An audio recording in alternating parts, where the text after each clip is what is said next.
एक बार एक वैज्ञानिक ने एक टिड्डे तो पकड़ डाढ़ा और उसे अपनी आवाज पर छलांग लगाना सिखाया। वैज्ञानिक टिड्डे से कहता, कूदो टिड्डा। उसके आवाज सुनते ही जोर से छलांग लगा देता। अब वह वैज्ञानिक था तो प्रयोग करना बनता ही था। उन्होंने टिड्डे की छलांग पर प्रयोग किया। वैज्ञानिक ने उसकी एक टांग तोड़ दी और फिर बोला, कूदो। अब टिड्डे की छलांग की दूरी कम हो गई। वैज्ञानिक ने उसकी दूसरी टांग तोड़ दी और फिर बोला, कूदो। टिड्डे की छलांग और कम हो गई।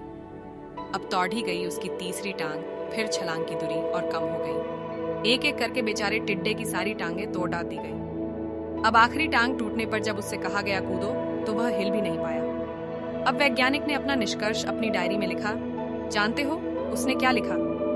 जब टिड्डे की एक टांग तोड़ ही गई तो वह थोड़ा बहरा हो गया। जब उसकी दूसरी टांग तोड़ ही गई तो वो और बहरा हो गया। हर टांग टूटने के साथ वो और बहरा होता गया और सारी टांग टूटने के बाद वह बिल्कुल बहरा हो गया।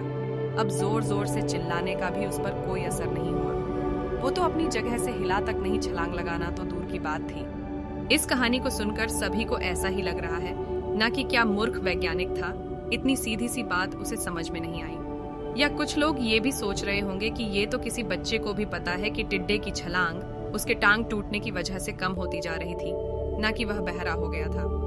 दोस्तों, हम सभी जीवन में कई बार ऐसे ही मूर्ख बन जाते हैं। कई बार जीवन में दो घटनाएं एक साथ ऐसे घटती है कि उनका एक दूसरे से कोई संबंध होता ही नहीं, फिर भी ऐसा लगता है कि गहरा संबंध है।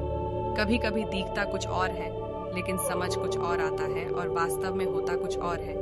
इसीलिए अगर पछताना नहीं है तो जीवन में जल्दबाजी में कोई निर्णय ना ले, हमेशा समझ बूझ का इस्तेमाल करें। सावधानी बरते, नतीजे सोच विचार कर ही निकालें।